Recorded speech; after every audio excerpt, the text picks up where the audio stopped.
The United States government recently assigned an 82% probability to the formation of an El Niño within the next 2 months. When this figure was released, media headlines overwhelmingly categorized it as a weather event predicting a wet winter here or a dry season there. But to view this solely through the lens of weather is to miss the far more critical story. This is a story about food. The world seems to have overlooked this connection. Perhaps because the last time the Pacific Ocean displayed the exact conditions now being forecast was in 1877. That event triggered a global catastrophe where an estimated 50 million people perished, not from a single failed harvest, but from the simultaneous failure of harvests everywhere. This history raises a profound question for our time. Has the modern world inadvertently built its entire food supply on a climatic assumption that the Pacific is about to shatter? We'll be tracking this developing situation here at Calm Space, so you can follow the complete picture as it unfolds. For most, the term El Niño watch likely registered as background noise, filed away with routine information like the daily weather forecast or pollen count. It's a phrase that suggests something to merely keep an eye on, perhaps implying a minor seasonal shift. But this casual dismissal is precisely where the danger lies. The headlines have, for once, genuinely understated the gravity of the situation. What was announced is not just a meteorological curiosity. It is a potential turning point for global food security, and it seems to be happening largely unnoticed. The official alert came on the 14th of May 2026. The Climate Prediction Center, the US government agency tasked with monitoring the tropical Pacific, issued an El Niño watch. This term has a precise definition. It signals that conditions favorable for an El Niño are expected to develop, and serves as a formal call for all dependent sectors to begin preparations. The agency's forecast was anything but vague. It placed the probability of El Niño conditions emerging between May and July at 82%. Furthermore, it projected a 96% chance that these conditions would persist through the Northern Hemisphere's winter, from December 2026 to February 2027. These are not figures that suggest uncertainty. They represent a forecast with a very strong directional bias, a stance that forecasters only take when the oceanic data is overwhelmingly clear. What makes the situation even more intriguing is that as of mid-May, the ocean and atmosphere were still technically in a state known as ENSO-neutral, neither El Niño nor its counterpart, La Niña. The system is, in effect, poised at the threshold, but has not yet crossed it. The latest weekly temperature measurement from the critical section of the equatorial Pacific that scientists monitor was approximately 0.4 degrees Celsius above average, a figure still within the neutral range. An official El Niño has not been declared, yet the direction of change is undeniable. After more than a year in a cooler, La Niña-influenced state, the Pacific has decisively reversed course. It has, in a sense, changed its mind, and when the Pacific Ocean shifts its state, the rest of the planet's climate system must eventually follow. Before proceeding, a brief technical clarification is necessary.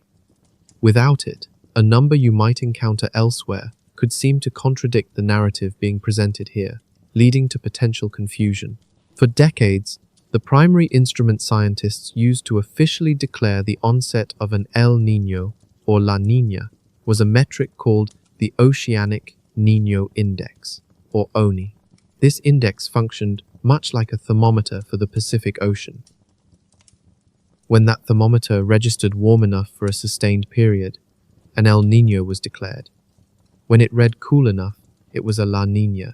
It was a simple, reliable standard that served the scientific community for a generation. However, this trusted thermometer had a fundamental flaw, and that flaw was related to the environment in which it was operating. The entire ocean has been warming. With each passing year, the background temperature of the Pacific has steadily risen. This meant the old threshold for declaring an El Niño was becoming progressively easier to cross. This wasn't because the El Niño phenomenon itself was growing stronger, but because the baseline water temperature it was being measured against was already warmer. It's akin to trying to measure the height of the tide by making marks on a pier that is itself slowly sinking. Eventually, the measurements stop being about the tide and start reflecting the movement of the pier. In response to this measurement problem, the Climate Prediction Center retired the old index in February of 2026. It was replaced with a new metric, the Relative Oceanic Niño Index. This new instrument performs a critical function that its predecessor did not. It mathematically subtracts the global ocean warming trend from the data. What remains is the pure El Niño signal, cleanly isolated from the background warming on which it rides.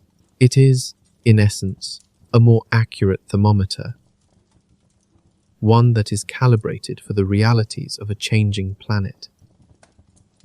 This recent change in official methodology helps explain why the current situation is being described with the cautious language of a watch and a set of probabilities, rather than as a simple numerical value that has just flipped from negative to positive.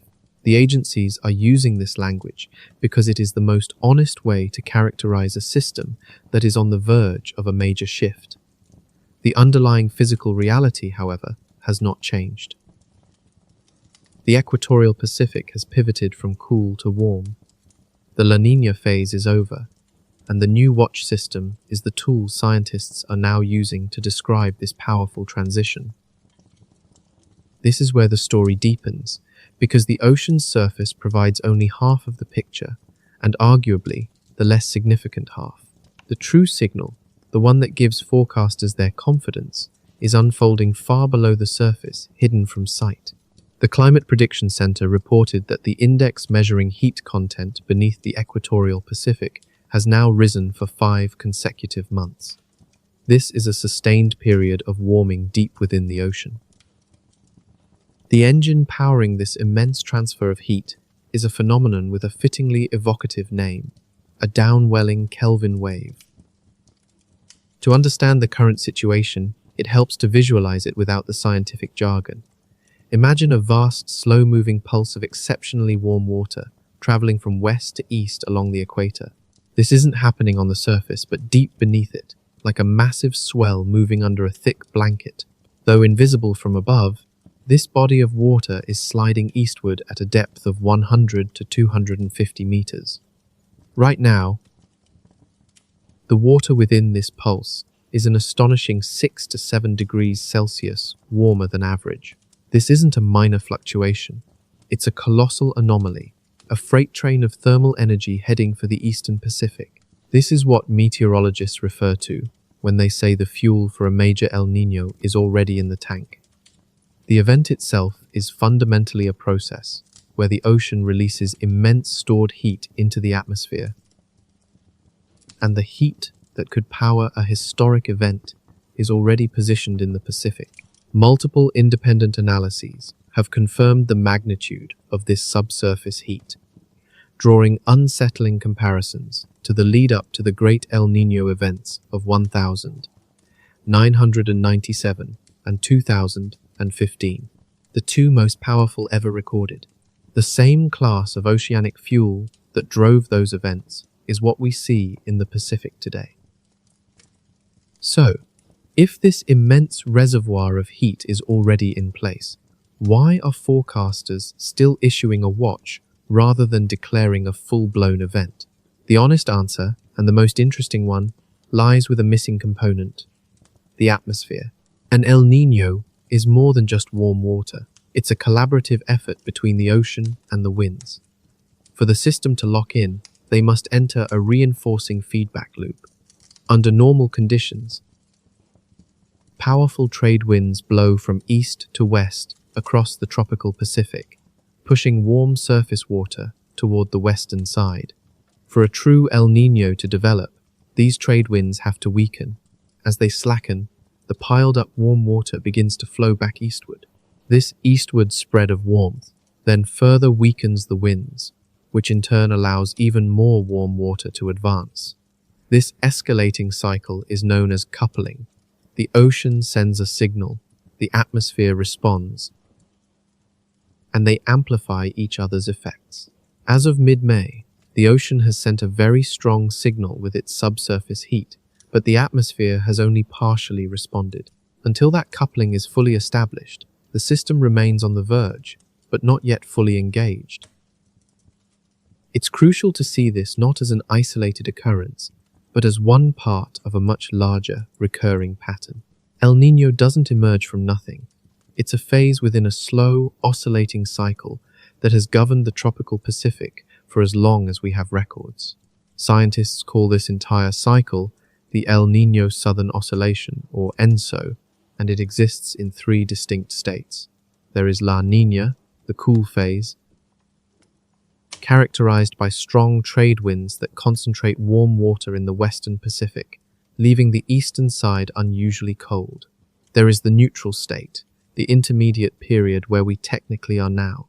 And then there is El Niño, the warm phase, when the winds ease and that warmth spreads across to the east. The climate system breathes between these states, not on a fixed timetable, but in a loose rhythm that typically spans 2 to 7 years. What makes this moment so significant is that the Pacific is swinging hard toward a warm phase after an exceptionally long and sustained period in its cool La Niña-leaning state. This pattern of a long, cool phase, followed by a sharp, powerful swing to warm, is one with a history, and as the events of 1877 demonstrate, it is a pattern that warrants our closest attention. There's a specific geographical reason why the Eastern Pacific is so pivotal in this global drama. The stretch of ocean that forecasters monitor most intensely is located along the equator in the Central and Eastern Pacific. A temperature anomaly there has such disproportionate global consequences because this is the part of the planet where the ocean and atmosphere are most intimately connected. In a very real sense, the tropical Pacific acts as the world's primary thermostat and its moisture pump, driving global atmospheric circulation. It is the largest single source of the heat and water vapor that power weather systems worldwide. Therefore, when this specific section of the ocean warms by even a degree or two, it is not a local event. It is a fundamental change to the planet's control panel. The rest of the global atmosphere has no choice but to respond, as it is all downstream of this oceanic engine. This physical reality is why a watch issued for a patch of the equatorial Pacific is rightly understood as a watch for the entire planet's weather. This brings us to the genuine uncertainty in the forecast, a factor we at Calm Space feel is vital to acknowledge. The underlying facts are solid. The immense heat is real, the official watch is in effect, and the statistical probability of an El Niño forming is high, at 82%. However, the ultimate intensity of the event, whether it becomes a modest affair or a historic monster, depends entirely on a complex conversation between the ocean and the sky that has only just begun. The watch has been issued, the ocean is primed, and the forecasts are leaning strongly in one direction. This reality forces an obvious question, one that most coverage fails to properly address. A watch for what, exactly? What is it that we are truly being asked to monitor? The reflexive answer might be localized weather events, more rain, a prolonged drought, a warmer winter. But that simple response doesn't capture the full scope of what's at stake. The thing that should command our attention has very little to do with the weather just outside our window, and everything to do with a global system we rarely consider until a year like this forces us to. To understand what that is, we have to explore how strong this event might actually become. Because the difference between a normal El Niño and a great one is not merely a matter of degree, it is a difference in kind. There is a common temptation to view El Niño's strength as a simple dial, a little more or a little less heat, a degree here or there, as if the distinction between a weak event and a strong one is just a matter of turning up the volume. We need to dismantle that idea, because its inaccuracy is the entire reason this analysis is necessary. The difference between a normal El Niño and a super El Niño is not the difference between loud and louder. It is the difference between a regional weather pattern and a planetary-scale phenomenon. It is a fundamental shift in character, not just intensity. The current forecast is sitting right on the fault line between these two distinct outcomes, which makes understanding the details more critical than ever. So, let's examine what the forecast actually indicates. In its mid-May assessment, the Climate Prediction Center provided a stark evaluation of the developing El Niño. The organization placed the odds of the event reaching a strong or even very strong peak at approximately 2 in 3. Within that forecast, the probability of a true super El Niño, one defined by a temperature anomaly of 2 degrees Celsius or higher in a key region of the Pacific, was estimated at roughly 1 in 3. What makes this assessment so compelling is not just the numbers themselves, but their trajectory. Just 1 month prior, that same figure for a super event was closer to 1 in 4. The odds of a monster event are not merely high, they are actively climbing.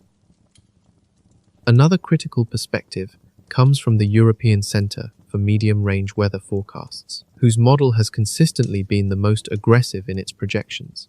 A forecast initiated in early May revealed that nearly half of its ensemble members were projecting temperatures to exceed 2.5 degrees Celsius above normal by October. To understand this, it helps to know what an ensemble is. A modern forecast isn't a single prediction, but dozens of simulations run with slightly varied starting conditions to map out a range of possible futures. For the European model, the spread of individual outcomes for September ranged from a significant 1.7 degrees Celsius to an extreme 3.3 degrees Celsius above average. The mean of all these simulations pointed toward an anomaly approaching 3 degrees Celsius by late 2026. A value near 3 degrees Celsius would place this event in the same category as the most powerful El Niños ever recorded, not just strong, but potentially historic. Further corroborating this trend, the World Meteorological Organization, which synthesizes numerous models from around the globe, reported its multi-model average was nearing 1.5 degrees Celsius by midsummer. It noted what it called a near unanimous upward trajectory among the different systems. This convergence of data from different methods points toward the same conclusion. A significant warming event is underway. But what do these temperature thresholds actually signify? These categories are not arbitrary. The differences between them represent escalating levels of global impact. Forecasters typically classify an El Niño as weak if its peak anomaly is between 0.5 degrees Celsius and 1 degree Celsius above normal. A moderate event falls between 1 degree Celsius and 1.5 degrees Celsius, while a strong one ranges from 1.5 degrees Celsius to 2 degrees Celsius.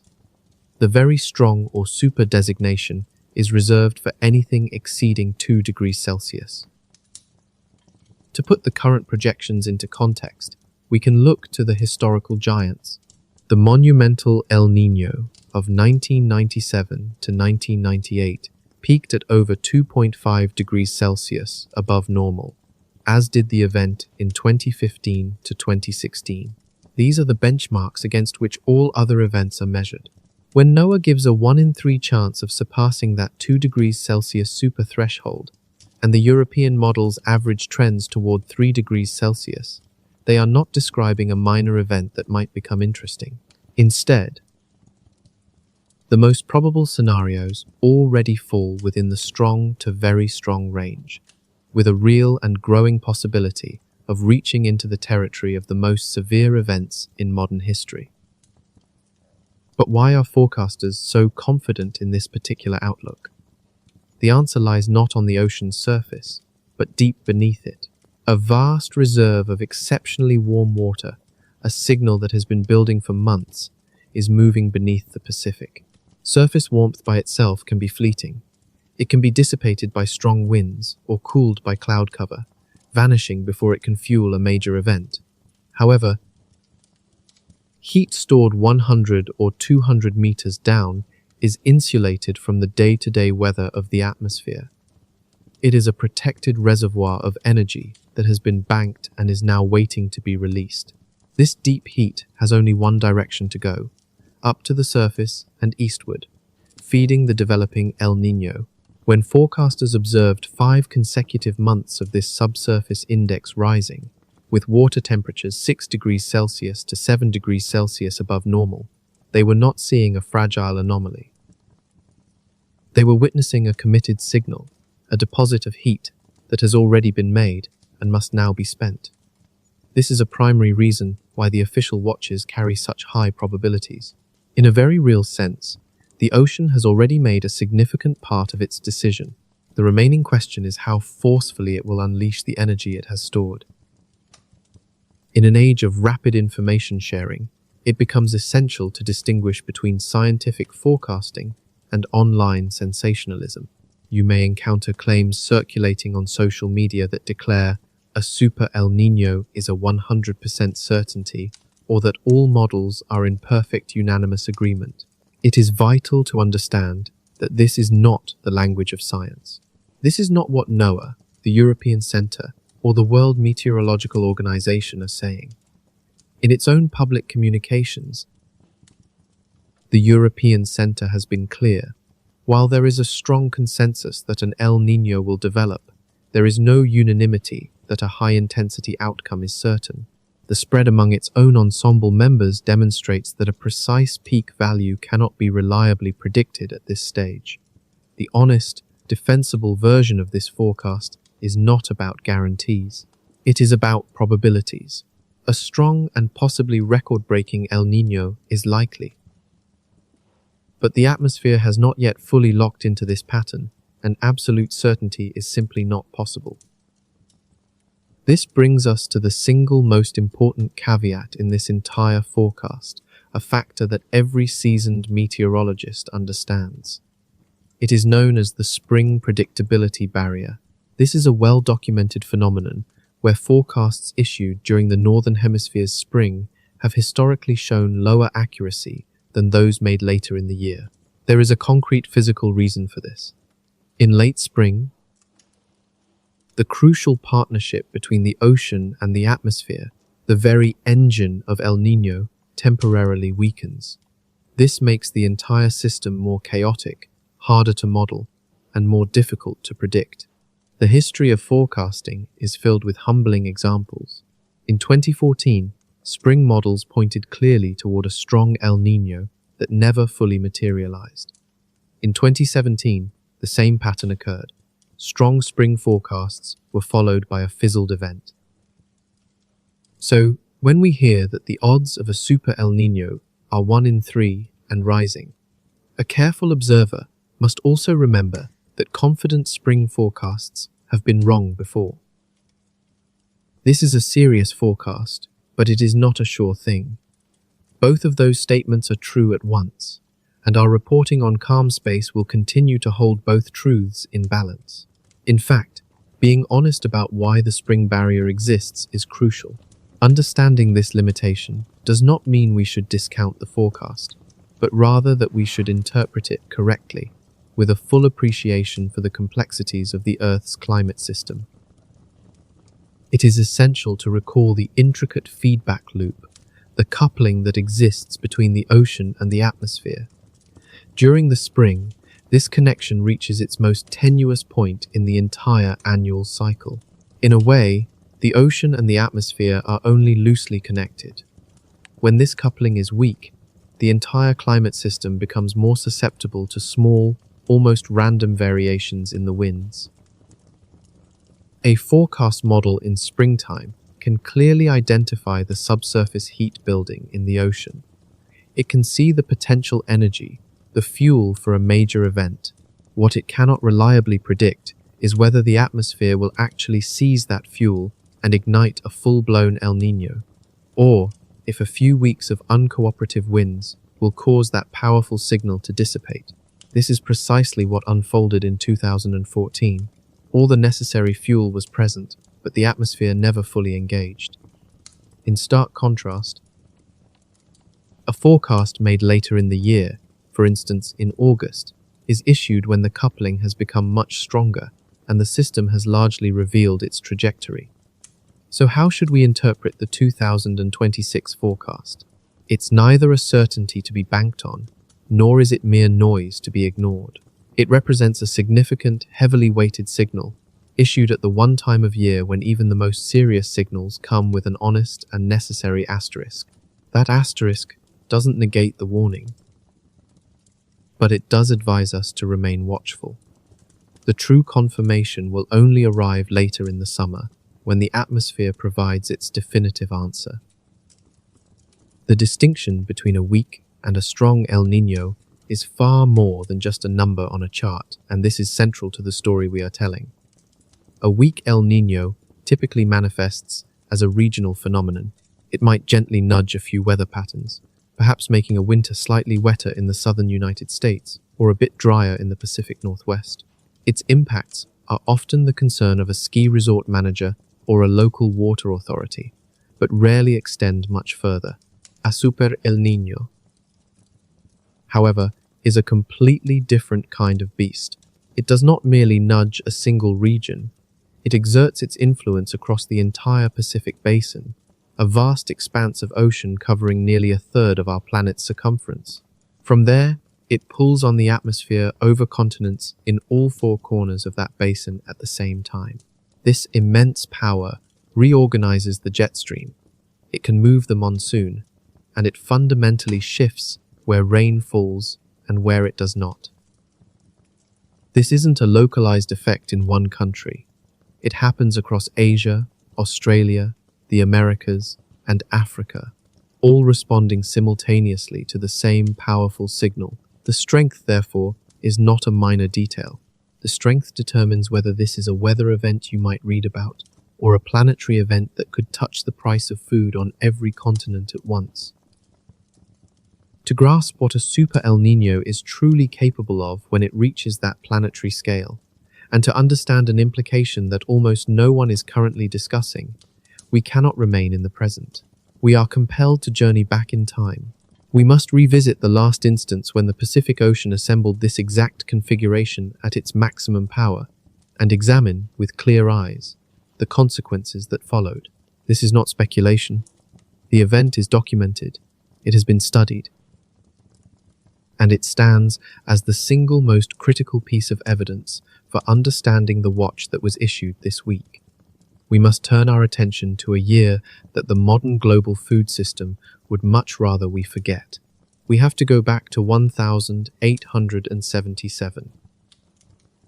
The year was 1877, and it is vital to hold the human scale of what transpired in your mind, as the remainder of this analysis depends on feeling its weight, not just hearing the statistics. While centered on 1877, the event itself stretched from 1876 into 1878. It is known to historians as the Great Drought, or sometimes the Global Famine. The estimated death toll, a figure derived not from folklore but from peer-reviewed climate science published in a leading scientific journal, is a staggering 50 million people, and possibly more. 50 million. It's a number that demands a moment of pause. This was not a regional tragedy. It was a catastrophe on the scale of the deadliest events in all of recorded human history. And yet, it's likely that most people watching this have never even heard of it. That last point is worth considering, because the obscurity of this event is, in itself, a significant part of the story. We remember the great wars of the 19th century and other named disasters. But the Great Drought, an event that claimed lives on a scale rivaling humanity's largest recorded catastrophes, has fallen almost completely outside of our collective public memory. There are reasons for this. Part of the explanation lies in the fact that it occurred in places that dominant historical narratives have traditionally paid less attention to. Another part is that famine, unlike a war, lacks a single dramatic climax. There is no decisive battle, no specific date to commemorate, only a slow, grinding, and distributed process of dying that unfolds across entire continents. Whatever the reasons, the outcome is that the single best real-world example of what a super El Niño can do to the human food supply is also one of the least known. It is as if we are walking toward a forecast with the most relevant page of the instruction manual already torn out. Let me take you through the geography of where those deaths occurred, because the map of this tragedy is the entire point. In India, what came to be known as the Great Famine of 1876 to 1878 devastated the south and center of the country, particularly the regions around Madras, Bombay, Mysore, and Hyderabad. The death toll there, according to various careful estimates, ranges from 5.5 million to 10 million people. In northern China, during the exact same period, a famine of such severity struck that survivors called it the Incredible Famine, as its scale was beyond what they had words for. It afflicted the provinces of Shanxi, Henan, Shandong, Shaanxi, and Zhili, with an estimated death toll between 9.5 million and 13 million. Meanwhile, in the northeast of Brazil, a catastrophe still remembered as the Grande Seca, or the Great Drought, claimed the lives of roughly 2 million people and left the state of Ceará almost completely destroyed. And the devastation did not stop there. Within the same span of months, severe drought and famine also struck Ethiopia, Sudan, Egypt, Korea, Vietnam, the Philippines, the island of Java, parts of southern Africa, and Morocco. When you pull back from the individual details and look at the global picture, you are no longer seeing a list of separate, unrelated national disasters. You are witnessing a single, unified event. You are looking at a planet where the rains failed in nearly every place that mattered, all at the same time. And this is the one detail that must be locked onto, as it is the hinge upon which this entire story turns. The true horror of 1877 was not the severity of any single drought. India had endured terrible droughts before, so had China, and so had Brazil. Drought, in and of itself, was not a new phenomenon. What was new, what was previously almost unimaginable, was the synchrony of the event. The monsoons failed across multiple continents within the same window of time. The world's great breadbaskets did not fail in sequence, allowing one to compensate for another. They failed together, and it is crucial to state this plainly, because it is the foundational sentence of this entire examination. The simultaneous failure of agriculture across multiple continents, this is the precise scenario our modern food system is not designed to withstand. It's a structural concept that is easy to overlook, yet it marks the boundary between a difficult year and a global catastrophe. A conventional famine, however horrific, is geographically contained. It has an endpoint. Somewhere, the drought subsides, and beyond that line lies a region experiencing a normal harvest, or perhaps even a bountiful one. In such cases, grain can be moved toward the areas of hunger. For as long as trade has existed, the entire human strategy for surviving famine has relied on the existence of that surplus elsewhere. You simply transport food from where it is to where it is not. But in 1877, that boundary vanished. The line separating surplus from scarcity had been pushed so far out that it ceased to be functional. When the monsoons fail in India and China, while the rains disappear in Brazil, all within the same season, there is no prosperous neighbor to call upon for aid. There is no other side. The entire planet becomes the famine zone. This is the devastating power of synchrony. It doesn't merely combine regional disasters. It systematically dismantles the very mechanism humanity has always used to survive them. The timing of this event created a tragic, almost perfect storm. The 19th century was the very moment the world's food markets were first being woven together by new technologies like railroads, steamships, and the telegraph. For the first time, grain prices in one nation were intricately linked to prices everywhere else. The promise of this new global integration was resilience, the belief that a connected market could always route food from surplus regions to those in need. When 1877 struck, the reality was the exact opposite.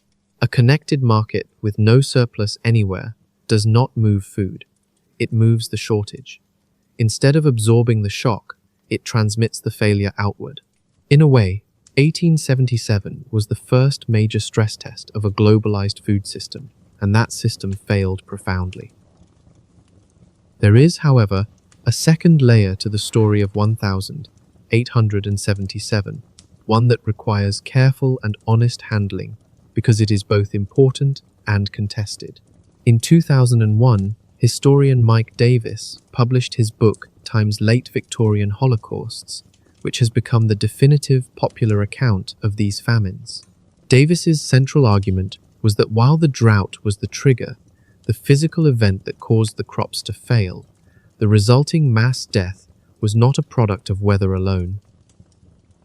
He contended that the staggering scale of mortality was amplified by human policy, specifically the economic ideologies of the colonial powers governing many of the affected territories. He documented how grain was exported from famine-stricken zones, even as the people who grew it were starving, with India continuing to ship wheat to Britain throughout the worst of the crisis. He showed how railroads, the great modern marvels of the era, were used to transport grain to ports for export rather than inland to feed the hungry. And he described relief efforts that were either withheld or made conditional on grueling physical labor that the starving were in no condition to survive. It is essential to be precise about how we understand these claims. The climate science of 1877 concerning the ocean's role in the drought is now settled.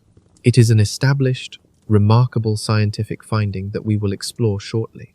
Davis's argument, which posits that colonial governance transformed a severe drought into a catastrophe of this magnitude, is highly influential and taken very seriously. However, it is also debated among economic historians. It remains an interpretation. So, as we discuss 1877, it is vital to recognize this split. The climate trigger is an established fact. The policy amplification is Davis's powerful, though contested, argument. Both are integral parts of the story, but they are not the same type of claim. Even so, we should not dismiss Davis's point too quickly. Even in its contested form, it contains a lesson that is directly relevant for our future, including a year like 2026. The lesson is this: the drought determines the upper limit of a disaster's potential, but the human response decides where, within that potential, the outcome actually falls. A drought of a specific severity can result in a difficult year, or it can produce a mass casualty event. The difference between those two outcomes is not determined by the amount of rainfall. It is determined by decisions, whether grain is hoarded or shared, whether relief is delivered or denied, whether the most vulnerable populations are protected or abandoned to market forces. While Davis's specific claims about colonial ideology are debated, the underlying structural point that the human response is a variable, not a constant, is not in dispute. This is the crucial insight to carry forward. When we consider why a future event, like the one projected for 2026, is unlikely to repeat the death toll of 1877, the entire reason lies in the fact that the response variable is different today. We now have early warning systems and established relief infrastructure. We do not operate under the same systems of forced market integration under colonial rule.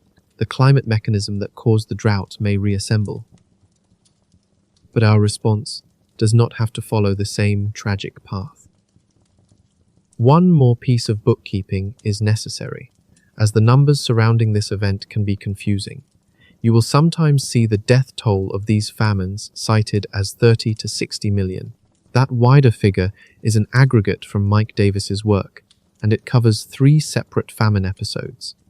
the one from 1876 to 1878, a second in the 1890s, and a third around the turn of the century.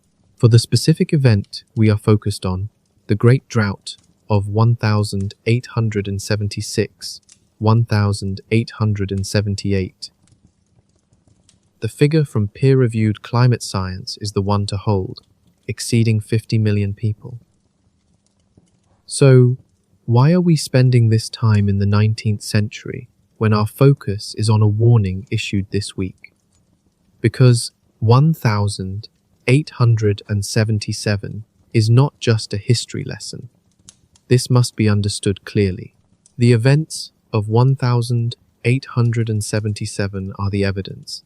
It is the only full-strength, real-world demonstration we have of the exact climate mechanism we are about to examine. Everything that happened in that terrible year, the synchrony, the transoceanic connections, the simultaneous points of failure, all point toward a single, urgent question. The physical machinery in the ocean and atmosphere that caused this disaster, can it switch on again? To answer that, we must first understand what that machinery was. For more than a century, the events of 1877 were treated as a string of unrelated regional disasters. They sat in history books as separate entries, the Indian famine in one chapter, the Chinese famine in another, the Brazilian drought recorded somewhere else entirely. Then, in 2018, a team of scientists proved it was all one interconnected event. For a long time, the devastating famines of the late 19th century were viewed as separate tragedies. Each was studied in isolation, a catastrophe explained by its own unique set of local circumstances. The idea that these events might be interconnected, part of a single, physically linked global phenomenon, was simply not a serious consideration. This was largely because no one had yet assembled the comprehensive evidence required to make such a case. That paradigm shifted in 2018 with the publication of a paper in the journal Climate titled, simply, Climate and the Global Famine of 1876-78. The paper's list of authors was itself noteworthy. The team included climate scientists Singer, Cook, Kane, Ting, and another Cook, but one name stood out as unusual and deeply significant. Mike Davis, the historian who authored late Victorian holocausts. His inclusion as a co-author on a hard climate science paper signaled a rare convergence of disciplines.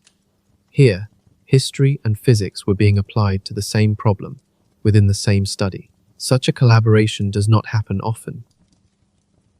But it happened here because the profound questions being asked demanded insights from both fields. To tackle the problem, the team brought together an unprecedented range of evidence. They analyzed direct observations from the period, paleoclimate reconstructions drawn from natural archives like tree rings, and sophisticated climate model simulations designed to test the physical coherence of their story. This vast collection of historical and proxy data was then set against two critical benchmarks, roughly 140 years of modern instrumental data and an even longer 800-year drought record derived from tree rings. This approach allowed them to see the event in its fullest possible context. What their analysis revealed was a stunning conclusion. The Great Drought was not a coincidence of separate, unrelated events. It was, instead, the product of an extraordinary and possibly unique combination of three major oceanic conditions, all occurring at the same time. The team themselves described it as a triple whammy, a term that captures the compounding nature of the disaster. The first component of this whammy was a record-breaking El Niño in the tropical Pacific, the same phenomenon we have been discussing. There is a detail here that is particularly chilling, especially given the state of the climate in 2026. The 1877 El Niño was likely primed and made more explosive by a preceding stretch of cool, La Niña-like conditions in the years just before it. The Pacific first cooled, and then it swung violently into an extreme warm phase. This powerful El Niño acted as the engine that drove the core droughts across what scientists call monsoon Asia, the vast portion of the continent whose agriculture depends entirely on the seasonal monsoon rains. The second element was an extreme positive phase of a phenomenon known as the Indian Ocean dipole. To put it simply, the Indian Ocean acts like a temperature seesaw, with the dipole describing the difference in sea surface temperature between the western and eastern sides of the ocean. When this seesaw tips strongly into its positive phase, it dramatically rearranges where rain falls across the entire Indian Ocean region. The study found that in 1877, the seesaw tipped harder than at any other time in the record, before or since. It was the strongest positive Indian Ocean dipole ever documented, and it worked to intensify and prolong the drought across Australia while collaborating with the El Niño to deepen the disaster across Asia. The third and final part of this catastrophic alignment was a record warm North Atlantic. On the other side of the planet, the North Atlantic Ocean in 1877 was the warmest it had been in records, reaching back to the 1850s. This anomalous warmth inflicted its own damage. It pushed the moisture-bearing winds that would normally bring rain to northeastern Brazil northward, away from where they were desperately needed. It also extended drought conditions into northern and southeastern Africa. In sum, three oceans, the Pacific, the Indian, and the Atlantic, were all experiencing separate, simultaneous, record or near-record conditions, and all were pulling the global climate in the same catastrophic direction. The single most powerful finding of the study, the sentence that truly underscores the scale of the event, is this. According to the 800-year paleoclimate reconstruction, monsoon Asia in 1877 experienced the single most intense and the second most expansive drought of the last 800 years. This was not simply the worst disaster in living memory. On a key scientific measure, it was the worst in nearly a millennium. It is worth pausing to consider how scientists can even make such a claim, because the 800-year figure is not a guess or a dramatic flourish. It comes from a tool called a drought atlas, which is built in a genuinely remarkable way. In regions where they grow, trees lay down a new ring each year. The width and density of that ring serve as a precise record of how wet or dry that year was. Wet years leave behind wide rings, while dry years produce thin ones. By gathering samples from enough old trees across a wide enough area, scientists can reconstruct a year-by-year, century-by-century history of how drought moved across a continent long before any human was writing down rainfall measurements. When the team behind the 2018 study set the year 1877 against that 800-year tree ring record for monsoon Asia, they were not comparing it to living memory or even to colonial archives. They were measuring it against 8 centuries of the land's own physical record of itself. And in that entire 800-year record, 1877 stands at the very top for sheer intensity. This is the scientific weight that gives the word catastrophe its true objective meaning. There is also a crucial piece of the physics that makes the triple whammy more than just 3 bad rolls of the dice. The reason 3 simultaneous ocean anomalies were so much worse than the sum of their parts is that their effects were not independent. They reinforced each other. The Pacific El Niño was suppressing the monsoon over Asia, while the extreme Indian Ocean dipole was, at the same time, inflicting its own damage on rainfall patterns over the same broad region and over Australia. They were not just adding their droughts together side by side. They were stacking their impacts in the same places, deepening each other's destructive reach. All the while, the warm North Atlantic was pulling vital moisture away from a third continent entirely. The triple whammy, then, was not 3 regional famines that happened to coincide. It was a single, planet-scale rearrangement of where rain was allowed to fall, driven by three oceans that all happened to be in an extreme state at once. This was the machine that drove the disaster. And that is precisely why understanding whether that machine can reassemble is not an academic question. It is arguably one of the most urgent questions that matters. Deepti Singh, the study's lead author, provided a perspective on their work that serves as a powerful and sobering conclusion. She explained that the study showed that the stage could be set for a reprise, a repeat performance of the worst-known drought and famine in modern history. The significance of the 1877 event is not to predict a specific disaster, but to recognize that the climatic configuration that produced it is not an impossible relic of the past. The specific arrangement of the world's oceans that drove that crisis remains a physically possible state for our planet. This raises a sobering point. The climate system is capable of re-entering that state. As one scientist noted, the stage is set for a potential repeat. This is where the historical event connects to our present. The triple whammy of 1877 serves as definitive proof that the synchronization of disasters was not simply a case of bad luck or a grim coincidence of unrelated events. Instead, it was the result of a tangible physical mechanism, a documented and identifiable arrangement of the oceans that triggered simultaneous crop failures across different continents. Once we accept that this was a mechanism and not an accident, we are compelled to ask the most important question: how do the ingredients of that configuration stand today?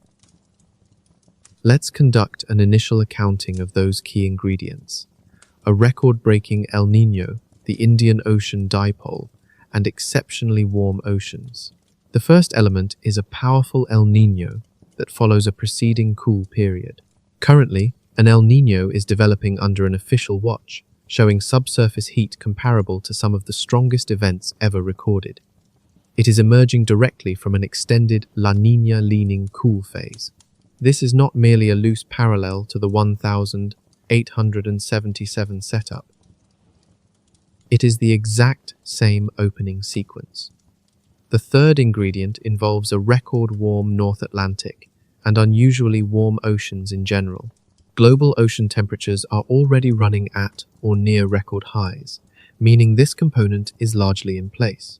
The second ingredient, an extreme positive Indian Ocean dipole, remains the true wild card in this scenario, and its potential effects warrant careful consideration. But what this initial survey reveals is that two of the three primary components of what scientists called a possibly unique configuration are not hypothetical. They are either already present or actively developing. The parts of the machine are, in a sense, already on the table. If the 1877 event represented this climate machine operating at its full potential, then our next task is to examine its inner workings. We need to understand precisely how this mechanism can reach across vast oceans and cause harvests to fail in unison. The threat this machine poses is something the modern world has implicitly bet against, without ever acknowledging that a bet was even made. This brings us to the core thesis of our investigation, which can be stated in a single sentence.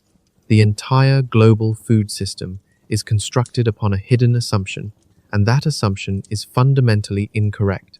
The assumption itself is something most people have likely never considered, which is precisely why it is so dangerous. It is an invisible foundation. This unspoken belief is the idea of independence, the notion that a poor harvest in the United States, another in India, a third in Australia, and a fourth in Brazil are all unrelated occurrences.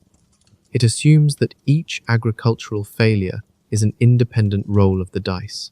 According to this logic, a wheat crop failure in Kansas provides no information whatsoever about the state of rice in India or wheat in Australia. Each of the world's breadbaskets is treated as a separate gambler at a different table, with the house assuming their fortunes are not correlated. This assumption of independence is not just a vague cultural idea. It is a structural and load-bearing component of our global systems. The pricing of crop insurance is based on it, as insurers would be unable to cover the immense losses if major breadbaskets were to fail simultaneously.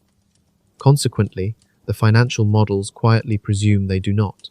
The size of national grain reserves is also determined by this principle. A country only needs to stockpile enough grain to survive its own bad year, operating on the assumption that it can always purchase more from another country having a good one. International trade models, and indeed the entire architecture of global food security, its buffers, reserves, and insurance mechanisms are all built upon the belief that the world's major agricultural regions roll their dice separately. In 2019, a pivotal study published in the journal Times Science Advances, Times, took this foundational assumption and systematically dismantled it.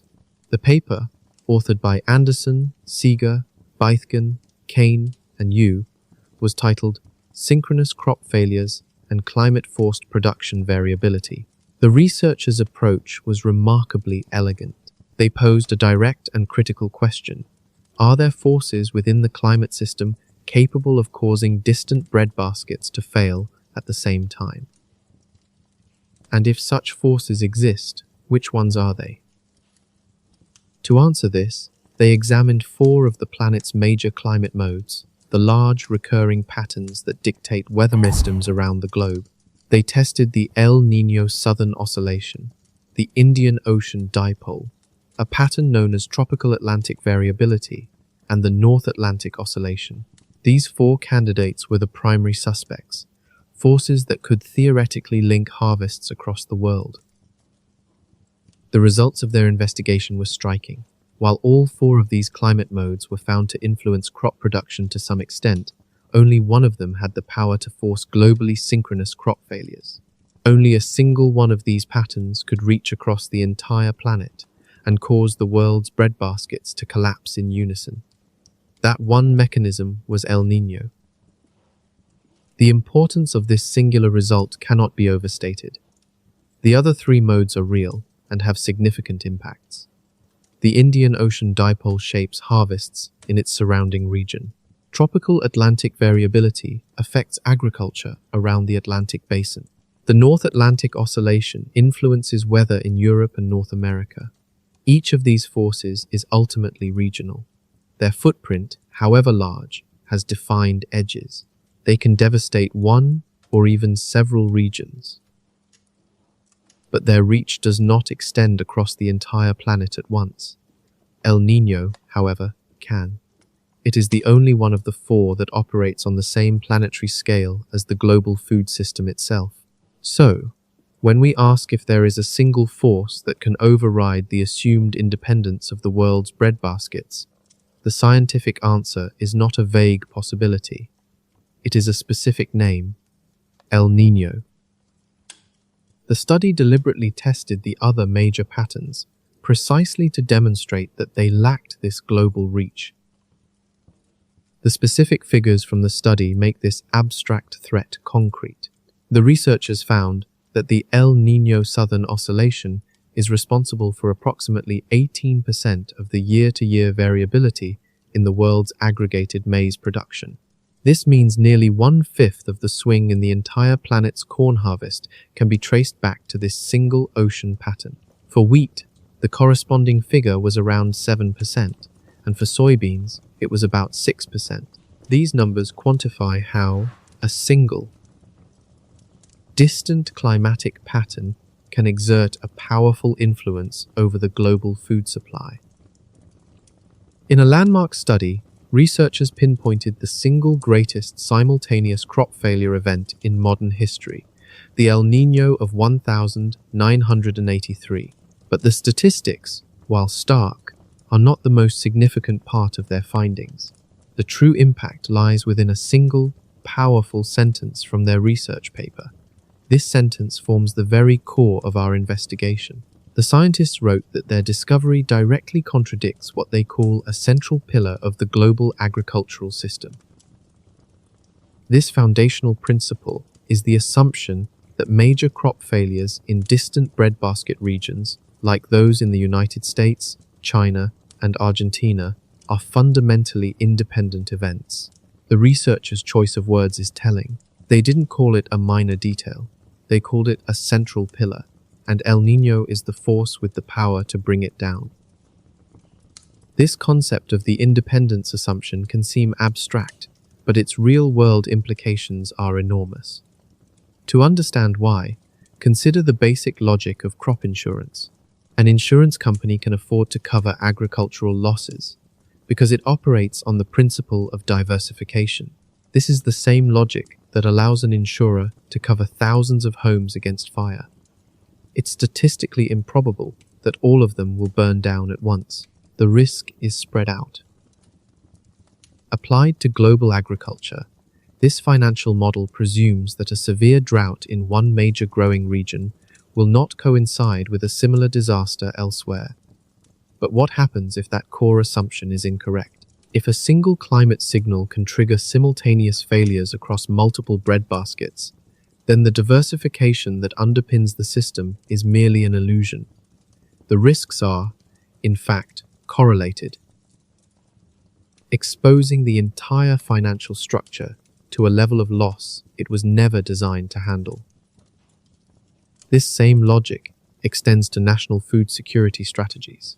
Governments maintain grain reserves based on the assumption that if their nation suffers a poor harvest, they can simply purchase food from the international market, where another country is likely having a surplus. Trade models used for government planning are built upon this very idea. The independence assumption is not some minor detail in the footnotes of global food policy. It is a load-bearing element of the entire system. And the science now suggests that this entire structure can be destabilized by a single patch of warm water in the Pacific Ocean. This raises a critical question. How can one localized oceanic event exert such a powerful planet-spanning influence on harvests thousands of miles apart? The answer to that question can be found in a companion paper from the same research team, led by Anderson, and published in 2018. Their work meticulously traced the physical mechanisms at play. They discovered that the vast majority of El Niño's global agricultural effects originate from a single, massive atmospheric circulation pattern. This pattern develops in the late summer, gathers strength, and then persists through the following spring. While it is active, it simultaneously alters climate conditions on continents across all four corners of the Pacific Basin. This is not a case of four separate, coincidental weather disruptions. It is one unified disturbance, triggered by the warm ocean, that reaches into multiple regions at the same time. Imagine a single force that causes harvests to rise and fall in unison, because they are all connected to the same atmospheric switch.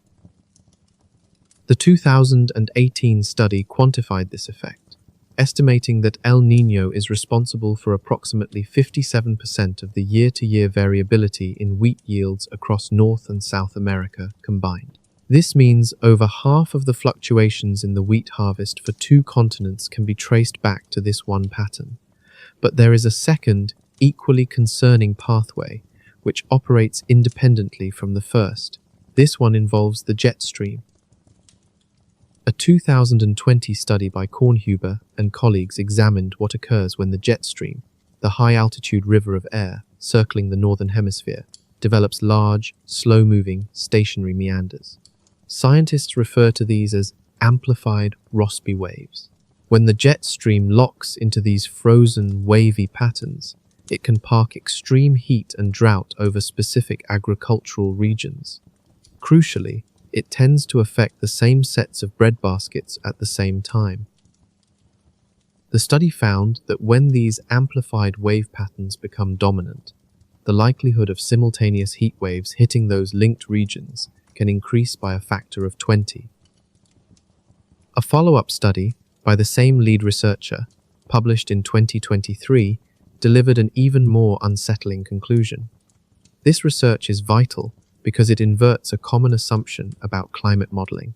The paper found that while our current climate and crop models do a reasonably good job of reproducing these dangerous jet stream patterns, they consistently underestimate the resulting damage to crops on the ground. In other words, the official projections that inform government policy and market forecasts are not being alarmist. If anything, they are understating the threat. The models correctly identify the atmospheric mechanics, but fall short in translating that atmospheric stress into the actual bushels of grain lost in the fields. The real-world crops appear to be more vulnerable than the models predict. This insight cuts directly against a common instinct. When confronted with a dire warning from a scientific model, many assume it has been padded for safety, representing a cautious, worst-case scenario. The research from Kornhuber suggests the opposite is happening here. The picture we get from official projections of synchronized crop failure is not an exaggeration designed to frighten. It is closer to a conservative estimate. The true risk is likely greater than what the published figures show. This is an uncomfortable reality, where the danger is not that the scientific warnings are too loud, but that by their own admission, they may be too quiet. And this is not the only evidence pointing in this direction. A third independent line of inquiry adds another layer to this growing body of knowledge. A 2020 study in Time's Nature Climate Change, led by Galp and colleagues, examined decades of real-world production figures and climate data from the world's primary agricultural regions. The research posed a direct and critical question. Is the likelihood of simultaneous crop failures for wheat, maize, and soybean in these breadbaskets increasing over time? Their analysis yielded an unambiguous yes. The study concluded that the risk of synchronous, low-yield events across global breadbaskets is not only rising, but also exceeds the predictions of models that assume these regions are independent of one another. This finding directly challenges a core assumption underpinning our global food security. This research does not stand alone. It represents a convergence of evidence from multiple scientific efforts. It follows work by Anderson and colleagues, who identified El Niño as the key force capable of synchronizing these failures. It also aligns with findings from Kornhuber and his team, who discovered that climate models tend to underestimate the severity of this synchronization. The Galp study adds the final piece, confirming from historical data that this synchronized risk is actively climbing. When three different teams, using three distinct methods, all arrive at the same unsettling conclusion, the scientific community must take notice. When these findings are synthesized, a clear picture emerges. Science has now identified El Niño as a powerful natural force that can override the assumed independence between distant agricultural zones. This phenomenon operates through specific physical mechanisms. One is a vast trans-Pacific circulation pattern that simultaneously affects four corners of the ocean. Another is its influence on the jet stream, which can become locked into wave patterns that impose prolonged drought conditions on interconnected regions at the same time. This reveals a physical connection that transcends geography, linking the fates of continents. The implication of this is profound. The central pillar supporting the modern food system, the belief that the world's breadbaskets function as separate, independent entities, is not a law of nature. Instead, it appears to be a convenient assumption. The scientific evidence now clearly states that El Niño does not adhere to this belief. This realization forces a fundamental reassessment of how we understand and manage global agricultural risk. This conclusion naturally leads to an unavoidable set of follow-up questions. If El Niño is indeed the force that can cause multiple breadbaskets to falter in unison, then which specific regions are most vulnerable? And, just as importantly, are there any areas left unaffected or even positively affected that could serve as a cushion to absorb the shock for the rest of the world? This moves the problem from the abstract to the specific, raising urgent questions about the geography of risk. It is crucial, however, to correct a common misconception that might be forming. El Niño is not a monolithic event that blankets the planet and causes every single harvest to fail. That is a simplistic and inaccurate view. The reality is more nuanced and, in some ways, more dangerous.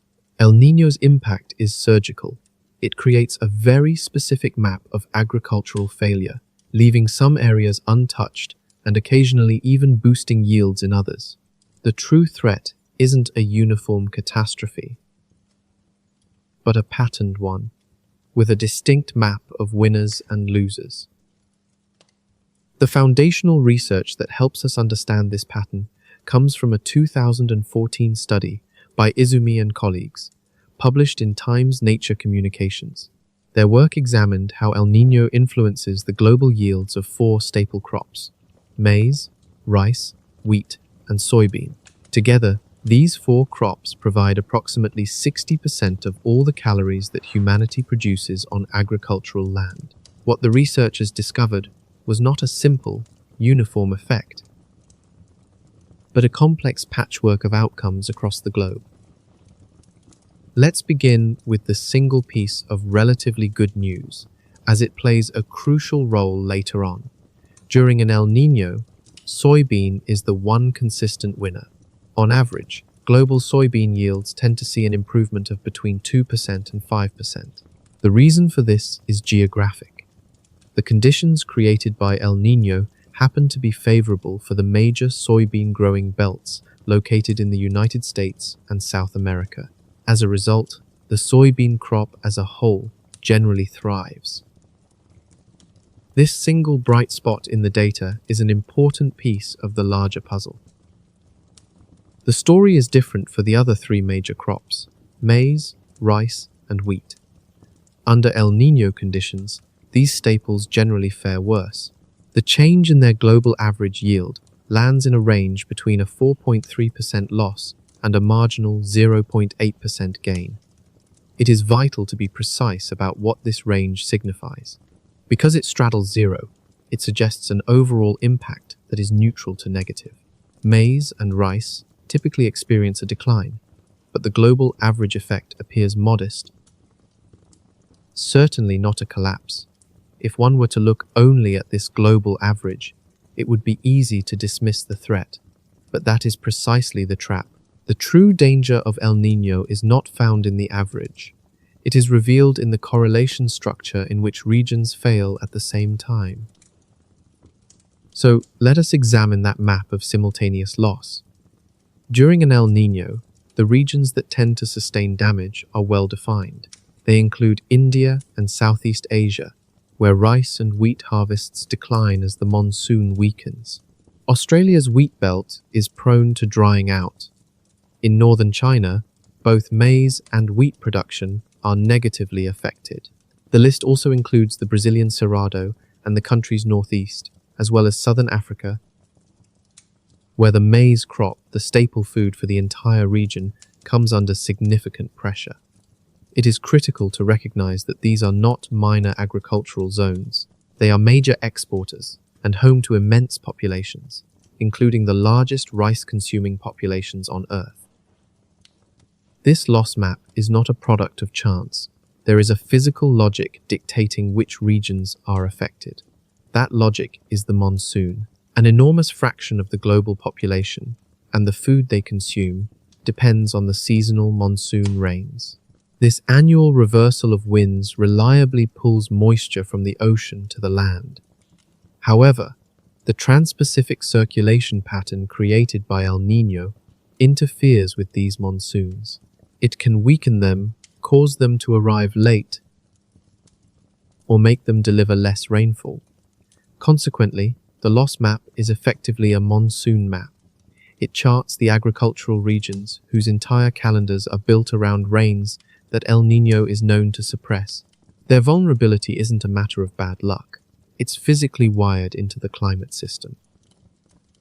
There is also a calorie dimension that adds weight to this reality. The crops on that loss map, especially rice and wheat, are not industrial inputs or animal feed. They are the direct, primary calories on the plates of billions of people. Rice alone serves as the staple food for over half of the human population. The overwhelming majority of that rice is grown and consumed in precisely these monsoon-dependent regions that appear on the El Niño loss map. When we look at this map, we are not seeing an abstract chart of production statistics. We are looking at the foundational calorie supply for the largest concentrations of people on the planet, all of it connected to the same monsoon system, which is in turn connected to the same Pacific Ocean phenomenon. And after identifying the regions that lose, we must now turn our attention to the other side of the equation and examine who wins. During an El Niño event, the global agricultural landscape tends to split into two distinct zones: winners and losers. The winners are typically found in the United States Midwest and southeastern South America, specifically Argentina and southern Brazil, where conditions for growing maize and soybean often improve. These regions form a critical cushion, a global buffer. The implicit assumption within the food system is that when El Niño suppresses harvests in the loss map regions, the U.S. and Argentina will experience a good year, generating a surplus. This surplus is then expected to flow into the global market, compensating for the shortfalls elsewhere. This is the mechanism's silent promise. Even when the system is stressed, the winners are meant to cover the losers. However, this balancing act is thrown into sharp relief when we consider the triple whammy of 1877.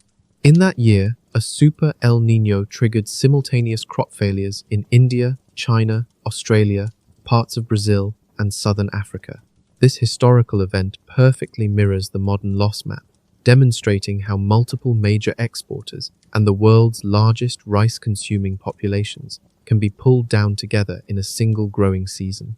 This isn't a hypothetical model. It's a recorded pattern. With this precedent in mind, the stability of the entire system hinges on that cushion. It all comes down to whether the United States and Argentina hold up their end of the statistical bargain. Herein lies an uncomfortable truth. While science indicates these winner regions tend to thrive during El Niño, a tendency is merely a statistical lean, not an ironclad guarantee. There is no physical law dictating that the American Midwest must have a bountiful harvest just because the Pacific Ocean is warm. The most genuinely frightening scenario, therefore, is not one where El Niño devastates every region equally. It is a more precise and delicate kind of failure. In this scenario, El Niño impacts all the usual losers exactly as the 1877 pattern would predict, but at the same time, the usual winners have an off year for their own unrelated reasons. The cushion simply fails to inflate. The surplus that is supposed to stabilize the world never materializes. In this case, the losers lose, and the safety net meant to catch them is gone.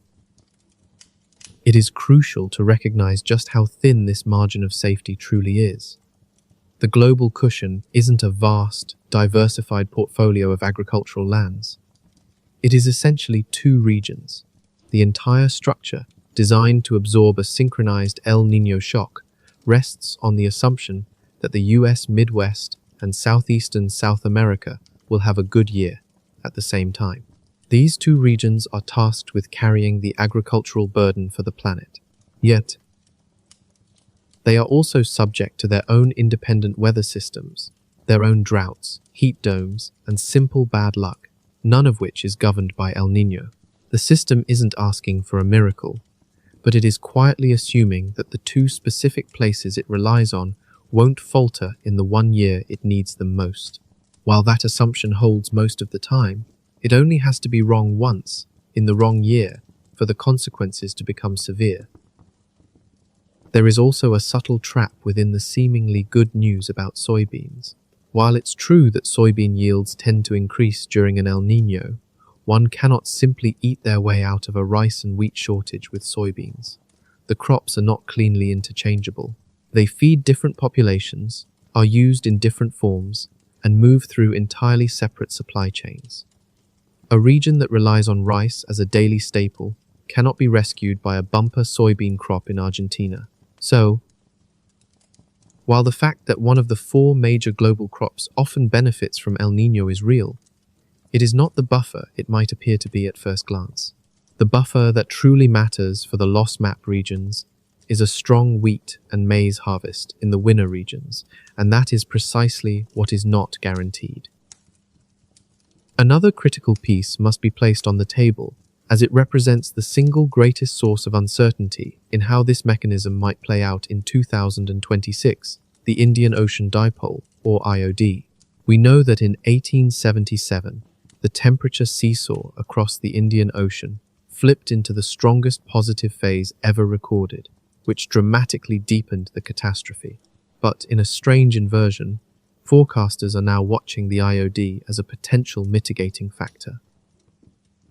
There is a plausible scenario where a positive dipole activating in the late summer could actually partially offset El Niño's suppression of the Indian monsoon. The very same ocean feature that amplified the disaster in 1877 is now being watched as a possible break. This remains a genuinely open question, and it is one of the main reasons no one can predict with certainty how hard the mechanism will bite. This paradox is worth examining because it reveals why this type of forecasting is so challenging. How can the exact same physical feature, a positive Indian Ocean dipole, act as a villain in 1877 and a potential partial rescuer in 2026? The answer lies in context. The effect of the dipole is not absolute. It depends entirely on the broader configuration of the climate system and its precise timing relative to the monsoon's own calendar. In 1877, an extreme IOD event stacked on top of an El Niño, compounding the drought. In 2026, according to the Indian Meteorological Department, a positive dipole arriving at a specific point in late summer could push moisture back toward India, partly counteracting the El Niño effect. Same feature, opposite role, because the surrounding system and the timing are different. This is the honest texture of climate prediction. It is not a set of fixed levers that always produce the same result.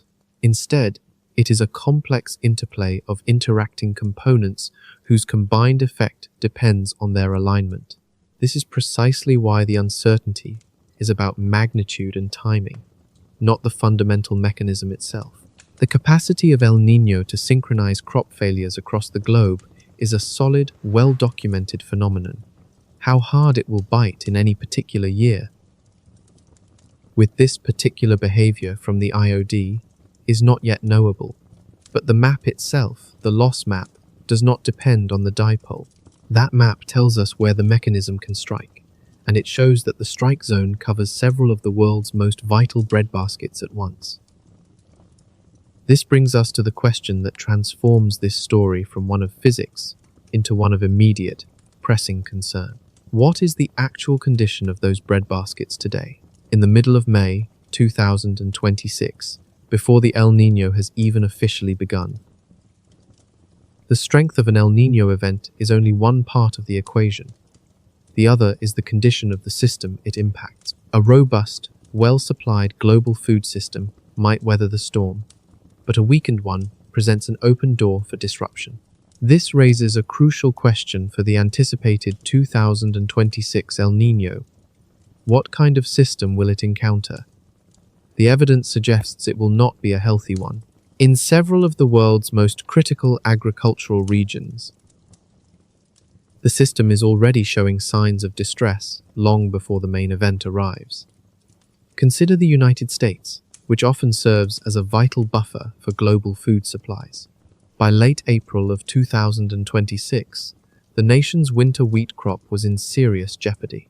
The proportion of the crop rated as good or excellent had plummeted to approximately 30%, a stark contrast to the 45% to 48% recorded just 1 year prior. This dramatic decline was driven by severe drought, which afflicted roughly 69% of the country's winter wheat cultivation area. In the southern plains, the heartland of America's hard red winter wheat, over 95% of the land was experiencing drought or abnormally dry conditions.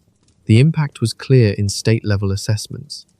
Oklahoma reported 54% of its wheat as poor or very poor, with Texas at 51% and Colorado at 49%.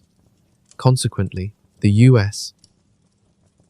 Department of Agriculture's May 2026 forecast projected a 25% decrease in winter wheat production compared to the previous year. A staggering loss of 1/4 of the crop. The very cushion the world relies on is already compromised. This alarming situation is not isolated to the United States. A broader examination of global grain reserves reveals a similar tightening pattern. These stockpiles, the buffer that underpins the entire food system, are shrinking. The May 2026 estimates projected global wheat production to be around 819 million tons, a significant drop from the record 844 million tons produced the year before. While production is falling from a high point, the trend in reserves is more concerning. In the United States, the amount of wheat expected to be left at the end of the marketing year, the ending stocks, was projected to be 18% lower than the prior year. More critically, global ending stocks for corn were forecast to hit their lowest point since the 2013-2014 marketing year. The timing of this depletion is what makes it so precarious. The world's pantry of its two most important staple grains is being drawn down at the exact moment that a powerful, known force for synchronized crop failure is expected to activate. To fully appreciate the risk, it is vital to understand what these grain stocks represent. Often referred to as ending stocks, they are simply the amount of grain remaining in storage at the close of a marketing year. This carryover acts as a crucial cushion, bridging the gap between one harvest and the next. These reserves are the reason a single poor harvest in one part of the world does not automatically spiral into a global crisis.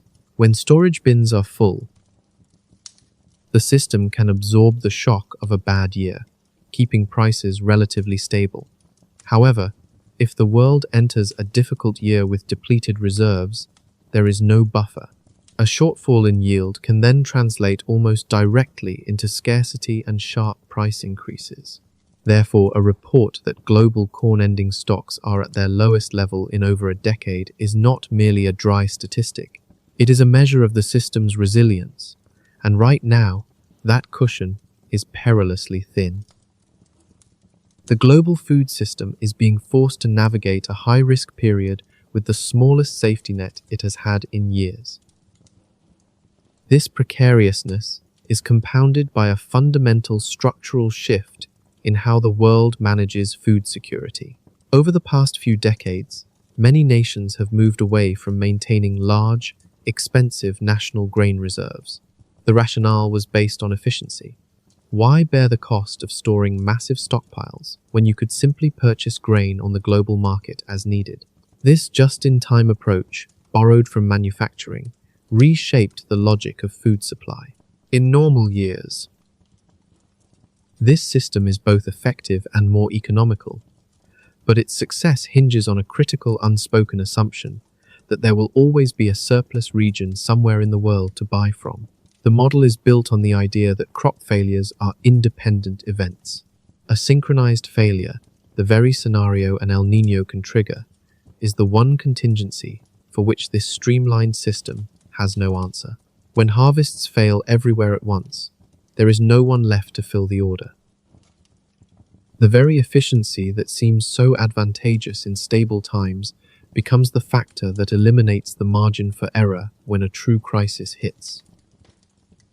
The shadow of this impending event is already visible in official forecasts across the globe, turning abstract risk into concrete warnings. In India, the Meteorological Department's 2026 monsoon forecast predicted rainfall at approximately 92% of the long-period average. This is classified as a below-normal monsoon, the country's first in 3 years, and the department specifically cited the developing El Niño as the reason for the downgrade. The mechanism is already shaping the outlook for a nation of over 1 billion people. In Indonesia, the National Meteorological Agency projected that the 2026 dry season would not only be drier than usual, but would also arrive earlier than the 30-year average. The agency took the extraordinary step of advising farmers to alter their planting schedules and adopt shorter-cycle, drought-tolerant crop varieties. This is not a vague projection. It is direct guidance to adapt to what is coming.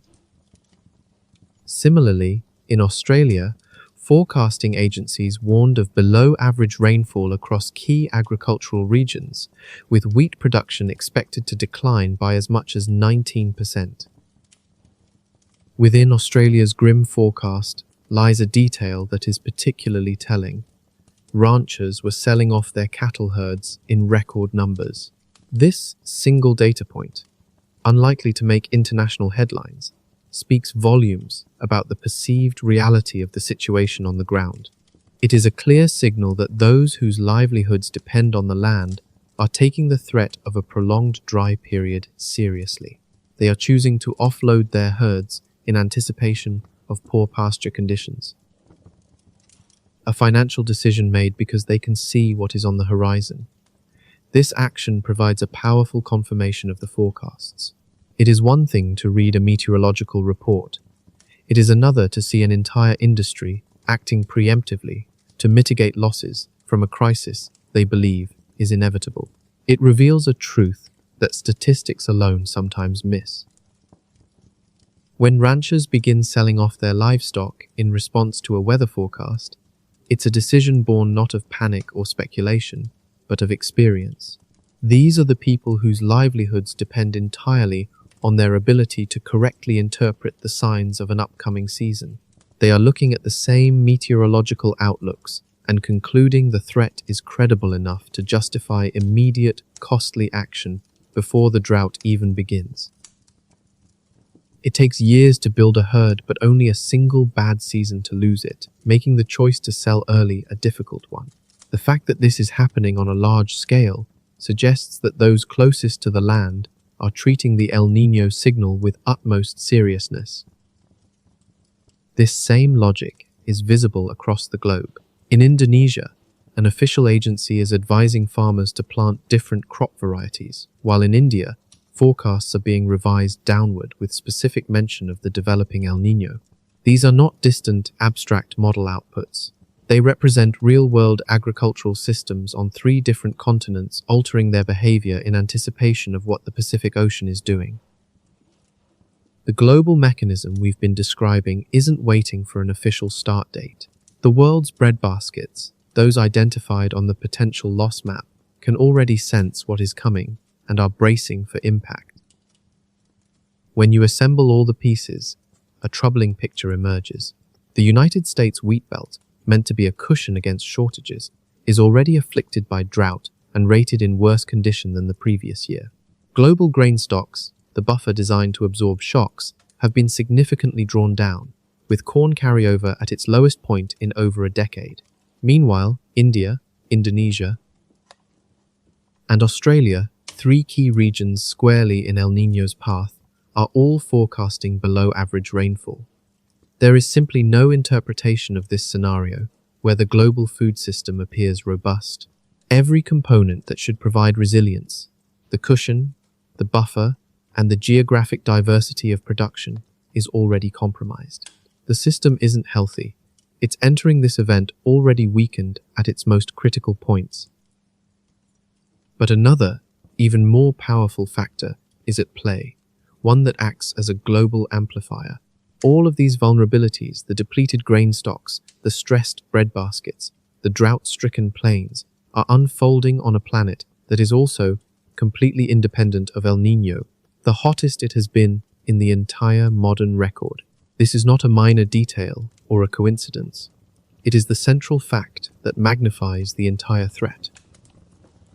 The stage upon which this climatic event is about to perform is hotter than any it has ever encountered before, and that changes everything. This brings us to the fundamental context of our current situation, the hottest stage possible. Every element discussed the loaded energy in the ocean, the synchronization of crop failures, The pre-existing stress on food producers is layered on top of a planet already running a fever. It is this crucial piece of the puzzle that makes the 2026 version of this mechanism potentially far more dangerous than its 1877 predecessor. The developing El Niño is not emerging on a planet with a neutral, average climate. It is forming on the warmest stage in recorded history. The numbers, provided by the Copernicus Climate Change Service, the European Programme for Monitoring Planetary Temperature, are as solid as climate data gets. In April of 2026, the world experienced its joint third warmest April ever recorded. The global average surface air temperature reached 14.89 degrees Celsius. This figure was 0.52 degrees above the 1991 to 2020 average for the month, and more alarmingly, it was 1.43 degrees Celsius above the estimated pre-industrial level, the baseline before large-scale fossil fuel consumption began. To understand the gravity of that 143 degree figure, it's essential to place it in its global context. For years, international climate agreements have centered on a target of holding long-term warming to 1.5 degrees above pre-industrial levels, a line treated as the critical threshold we must not cross. Yet here we see a single month, April, during what should be a relatively quiet part of the year, already reaching 1.43 degrees. The number is no longer an abstract future boundary.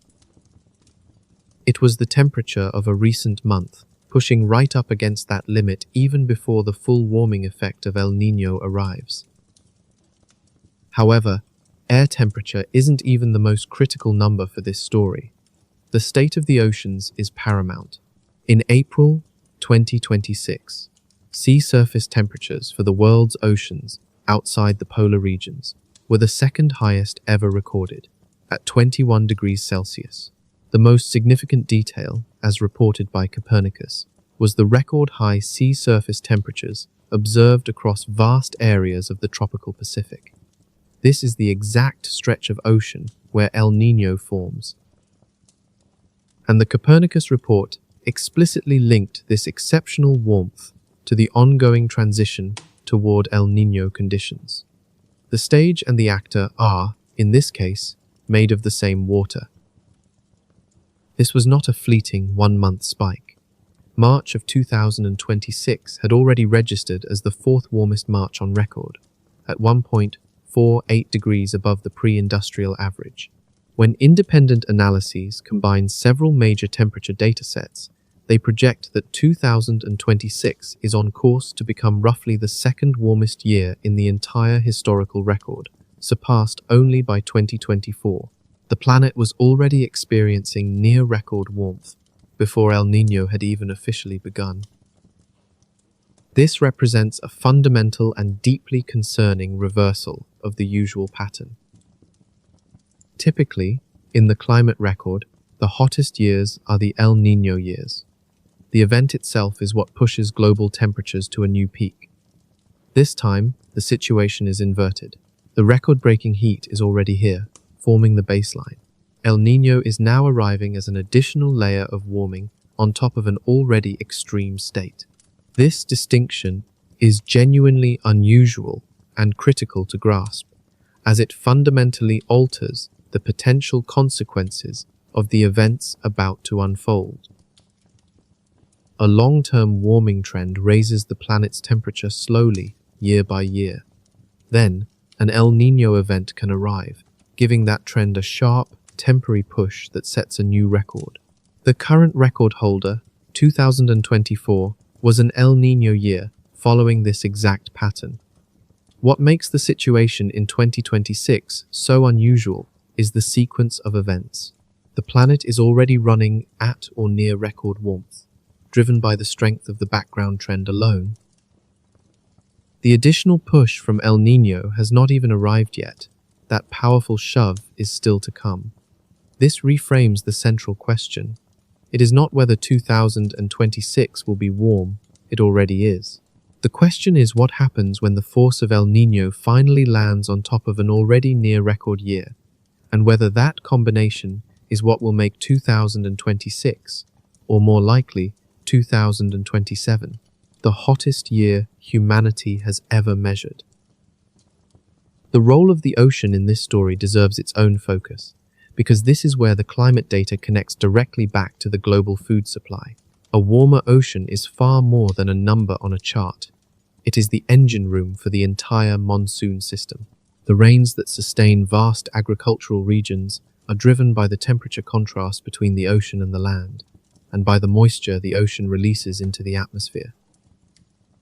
When the global ocean is experiencing its second highest temperatures ever recorded, and the tropical Pacific specifically is setting new records, the backdrop is anything but static. This suggests an ocean that is already primed, loaded with excess heat and moisture, and in an agitated state. El Niño is not arriving onto a calm sea. It is descending upon an ocean that is already running hot, which marks a critical difference between the original 1877 climate machine and the version that could run in 2026. It is important to address something directly that was circulating widely in mid-May, and to handle it with the honest approach we value at Calm Space. A theory was spreading online, a claim that the planet had hit a record daily high temperature on May 13th. The framing being used was that it was likely the hottest May 13th in the last 120,000 years or more. We will not name the account that posted it, nor will we treat a single social media post as a citable fact, because it is not one. Instead, we want to explain plainly why you should treat that specific daily claim with caution. The global temperature product that claim was drawn from is a reanalysis, a model-based reconstruction, not a direct measurement.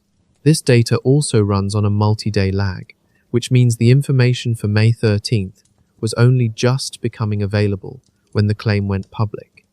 No official body had confirmed a May 13th record. For these reasons, we will not stand here and tell you that day set a record. The load-bearing facts are the monthly Copernicus numbers, and those are more than alarming enough on their own. Let's take a closer look at that 120,000-year framing, because the concept itself is real but gets misused in both directions. Its origin traces back to statements from institutions like Copernicus, which have noted that recent global temperatures likely exceed those of any period since the last interglacial. That was a warm stretch in Earth's history, called the Eemian, which peaked roughly 125,000 years ago. It represents the most recent time the planet's long-term climate was plausibly as warm as it is today. The phrase is therefore defensible, but only as a specific kind of statement about multi-year average warmth. It is not defensible as a literal claim about a single calendar day. The reason is simple. The paleoclimate record, which scientists reconstruct from proxies like ocean sediment cores, cannot resolve individual days. They capture averages over decades and centuries.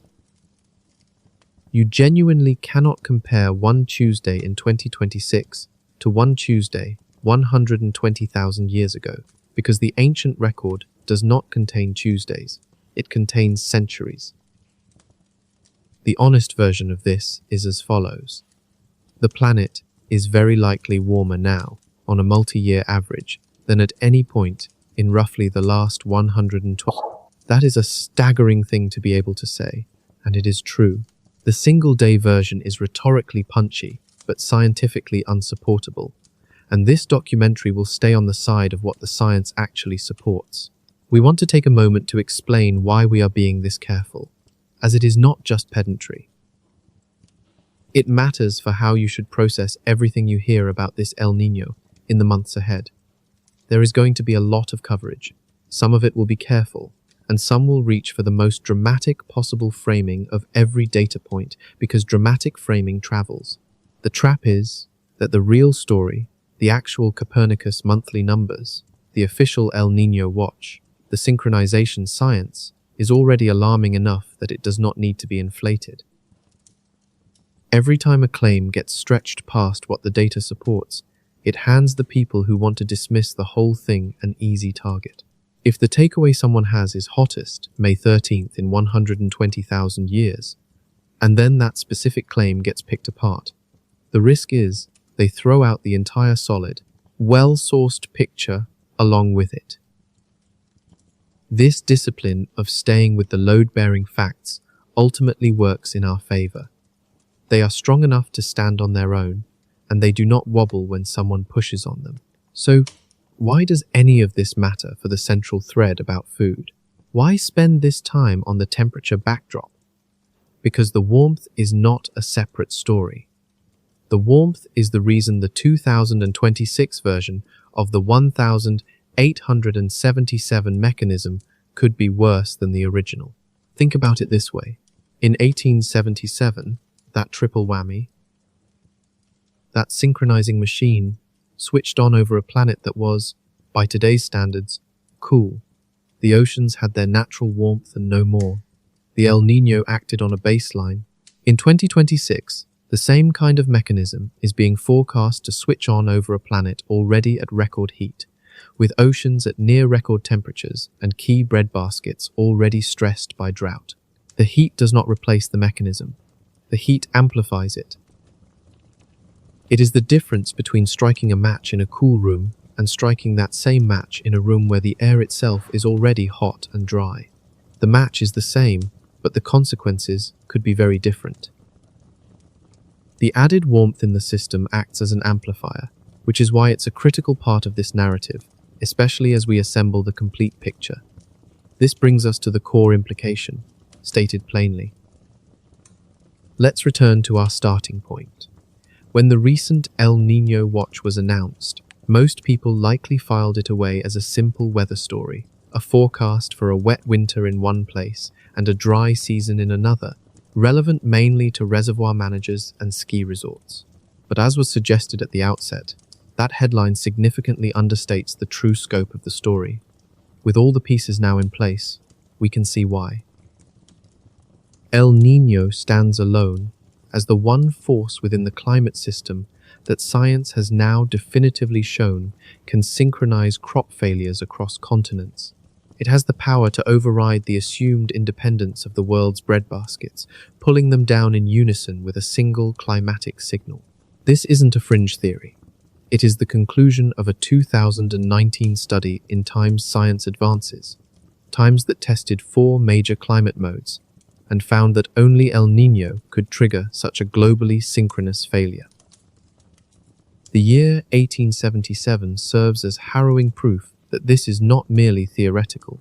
It demonstrates that the mechanism is real, that it has operated at full strength before, and that when it did, it led to the deaths of 50 million people or more. This catastrophe occurred because the monsoon failed simultaneously across India, China, and Brazil.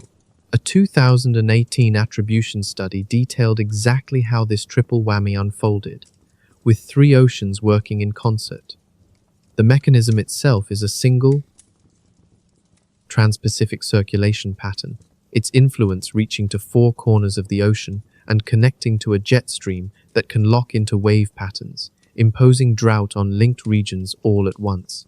The entire global food system, its insurance models, its reserves, its trade logistics, is constructed on the foundational assumption that this powerful mechanism does not exist. Yet, we may be heading into a similar event around 2026, with our agricultural heartlands already stressed. Our granaries being drawn down, and the planet already experiencing record heat. This is the terrifying implication that is rarely discussed. Not that El Niño is coming, but that our global food security was built as if the one force capable of breaking it were a fiction. It is now essential to address a critical point without any ambiguity, because drawing the wrong conclusion from this information would be a failure. This analysis is not a prediction that the year 2026 will be a direct repeat of 1877. It is not a forecast that 50 million people are destined to die. A literal recurrence of the 1877 death toll is not the probable outcome of the next major El Niño. And the reasons for this are both real and substantial. In 1877, there was no form of early warning. The Pacific Ocean gave no usable notice because no one was monitoring it with the tools we have today. Now, thousands of instruments in the tropical Pacific feed data in real time, and the very watch issued this week is proof that our warning systems function. Furthermore, in 1877, no meaningful relief apparatus existed. There was no international food aid infrastructure and no capacity to move grain at scale toward populations facing starvation. Today, however imperfect, that capacity is in place. Finally, as historian Mike Davis documented, many of the affected populations in 1877 had been forced by colonial rule into volatile global commodity markets, leaving them with no power or protection. That specific political framework, which Davis argued was what turned drought into mass death, no longer exists in the same form. A major newspaper analysis in mid-May posed this exact question: could a 2026 El Niño match the 1877 event? Its carefully considered answer is the correct one. While an El Niño rivaling the 1877 ocean event is plausible, a humanitarian catastrophe on the 1877 scale is not the probable result.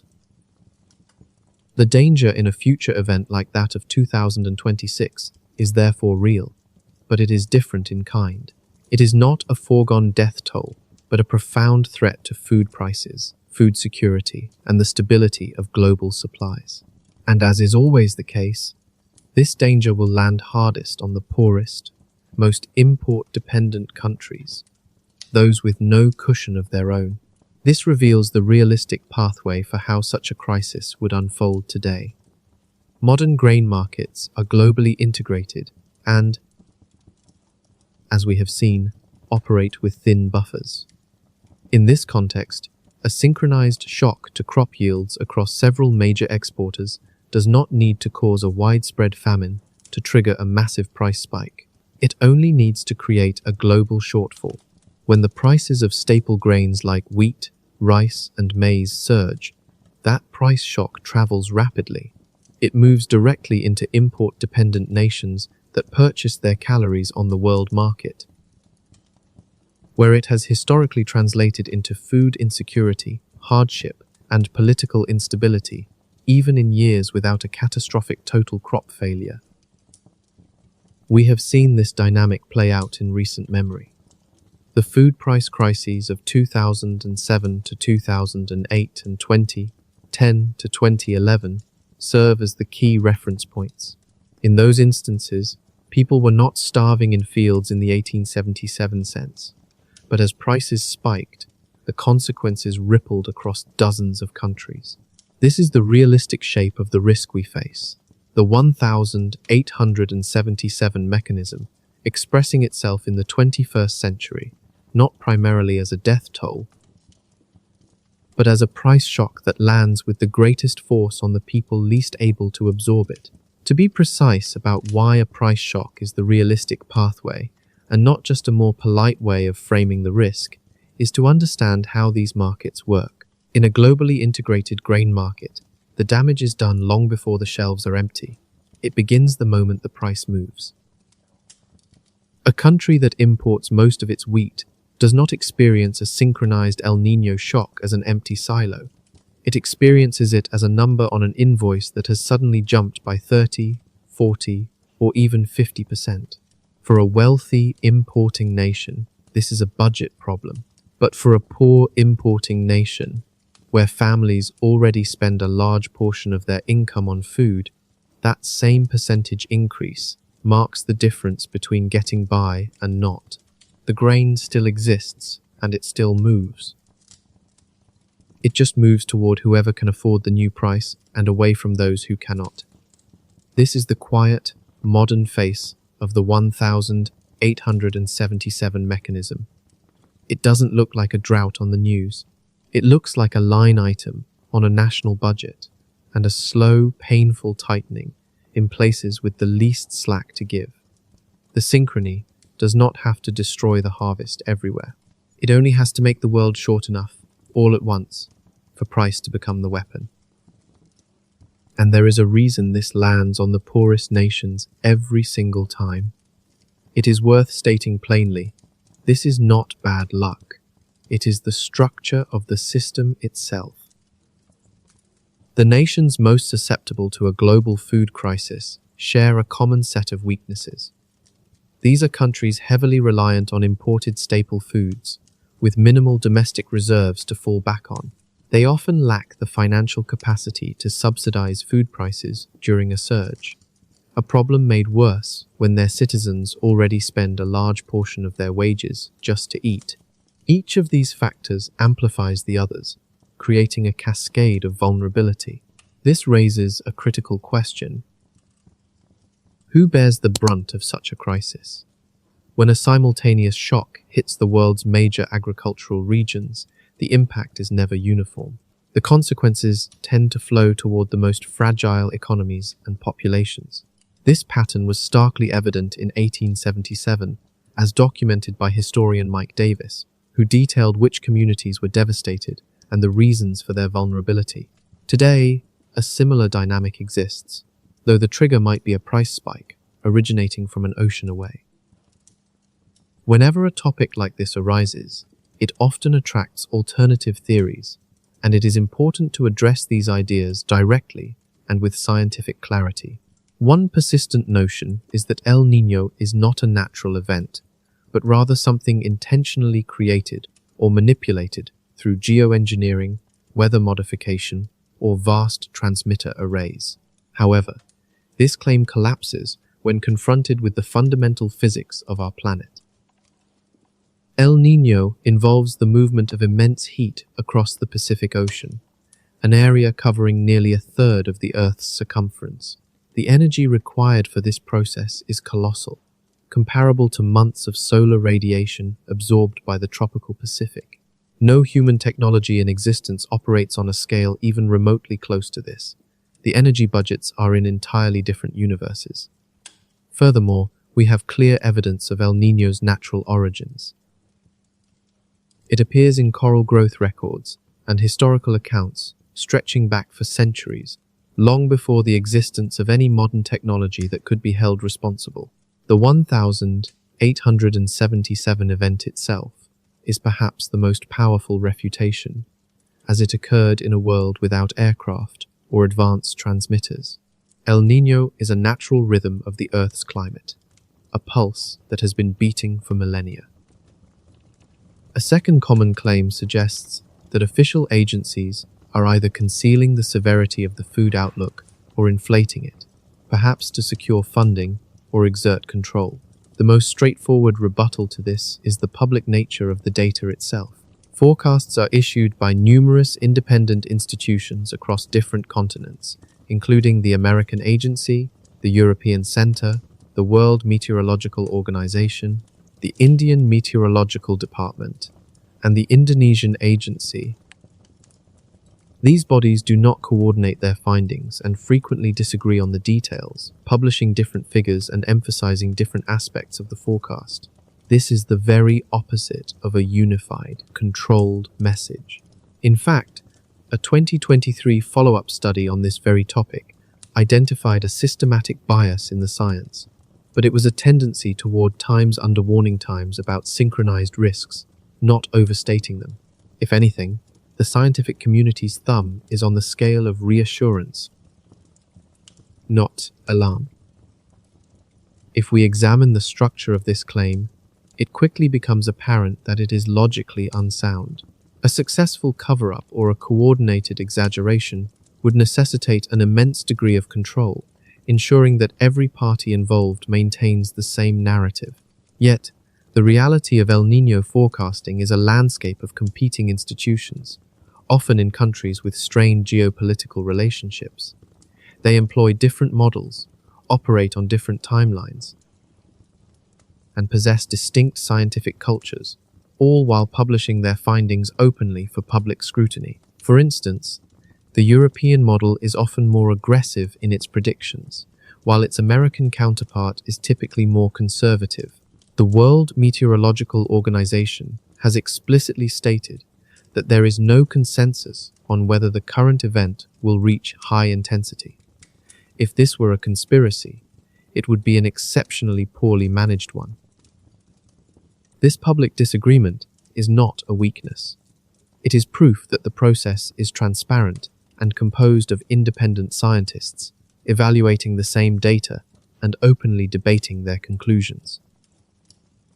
Then there is the theory that a failure of the world's breadbaskets would be a case of engineered scarcity, manufactured to consolidate power over the global food supply. It is vital to approach this idea with care, as it is rooted in a real and painful history. To dismiss it entirely would be to ignore the past. The work of Mike Davis on the 1877 event demonstrates that human policy choices can indeed transform a drought into a full-blown catastrophe. That is a documented historical fact. The modern claim, however, conflates this history of policy failure with the intentional engineering of the crisis itself. A potential food shock in a year like 2026, should it happen, would be the physical result of a particular state of the ocean, not a conspiracy. The true lesson of 1877 is not that a hidden hand orchestrated the event, but that our collective human response to a natural trigger can determine whether we face a difficult year or a humanitarian disaster. This shifts the focus from conspiracy to the critical importance of preparation and sound policy. Finally, we must consider the most legitimate counter-argument, one that is not a conspiracy theory, but rather an expression of honest scientific caution. It is genuinely too soon to forecast a super El Niño with any degree of certainty. The atmosphere has not yet fully locked into the pattern, and forecasts made in the spring are known to be unreliable. A phenomenon called the spring predictability barrier. The years 2014 and 2017 serve as cautionary tales where strong early predictions from models failed to materialize into major events. As one ocean scientist noted in mid-May, models can appear confident or even alarming when they detect significant subsurface heat, precisely because they might simulate a stronger atmospheric feedback loop than what actually occurs. This caution is entirely valid and a perspective we must acknowledge. This brings us to the most critical point. The uncertainty surrounding El Niño pertains to its eventual timing and magnitude, not to the underlying mechanism itself. Whether this particular event peaks as a strong or a super El Niño, and whether its impact is severe or merely moderate, remains genuinely unknown. Anyone claiming definitive knowledge on this front is overstating the science. However, the capacity of an El Niño event to synchronize crop failures on a global scale is not in doubt. This is not a forecast. It is a well-established scientific principle, one that was tragically demonstrated by the 1877 event, which cost an estimated 50 million lives. This is where the situation currently stands. The most terrifying implication is not that history is poised to repeat itself exactly. History is never a simple replay of past events. The implication is quieter, and in some ways, more unsettling. It is the realization that our modern world, with all its advanced instruments, predictive models, and global trade networks, has constructed its food security system as if the mechanism of 1877 simply does not exist. We have operated under the assumption that the world's great breadbaskets are independent, that their fortunes rise and fall separately. The past has already shown us that this is a dangerously flawed assumption. A foundational pillar is often assumed to hold everything in place. However, scientific research over the last decade has shown with increasing clarity that this pillar is a belief, not a law of nature. It raises a fundamental question. What happens when a principle we've built our world on is revealed to be so fragile.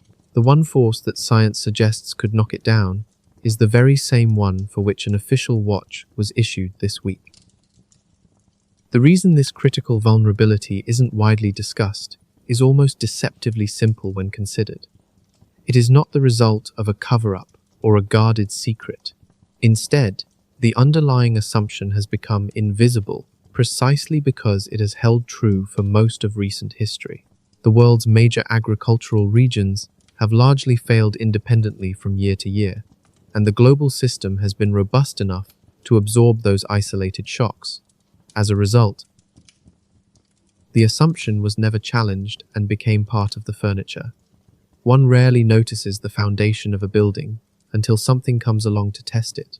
This assumption of independence is that foundation, and a super El Niño on the scale of the 1877 event is the kind of test it was never engineered to withstand. For the past 10 years, science has been quietly publishing warnings in academic journals, using language careful enough that it never generated major headlines. Anderson and his colleagues articulated it plainly when they identified it as a central pillar, a sentence that sat in a research paper, waiting for a year when it would matter. This may or may not be that year. The crucial point is that the watch issued this week represents the moment where the abstract scientific warning and a live developing forecast finally align. This convergence is what elevates the situation from a weather report to a global story. The watch has been declared. The ocean is now loaded with a volume of heat that puts this event in the same class as the most powerful ever recorded. Simultaneously, the world's breadbaskets are already under significant stress, and the planet is experiencing record warmth. All the necessary elements are in place, but the outcome hinges on one missing piece. The only thing we genuinely do not know yet is whether the atmosphere will finish what the ocean has already started. We will be observing that potential coupling all summer, watching the monsoon forecasts, the wheat ratings, and the levels of grain stocks. We will be monitoring the slow conversation between the ocean and the sky, because somewhere in the next few months, the Pacific is going to decide. It will determine whether 2026 becomes a story about a severe weather pattern, or a story about the failure of a fundamental assumption the entire world forgot it was making.